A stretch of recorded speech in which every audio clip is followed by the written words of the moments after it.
তোমরা যদি আমার মতো নো ব্রেক ব্রেক হুইল শিখতে চাও তাহলে এই ভিডিওটা তোমার জন্য।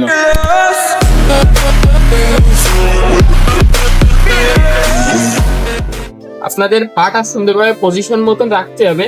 দেন তাদের পিছনকের যে পাট আছে এটা একেবারে পিছনের দিকে ভর দিতে, মানে পিছনের দিকে একেবারে বাড়ি মেরে ঝুল দিতে হবে। আর হাতে যে প্রেশারটা আছে, মানে হাতে যে প্রেশার আপ করবেন সেটাও আপনাদের মানে হুইলের মতনই সেম টু সেম। এই যে আমি আপনাদের দেখাই, এই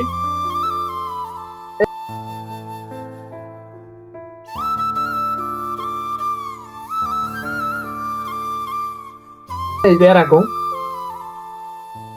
প্রথম অবস্থায় পাটা এখানে, এই পাটাও এখানে, আর যখন উঠাবো তখন এই পাটা দেখবেন একেবারে পিছনে চলে যাচ্ছে।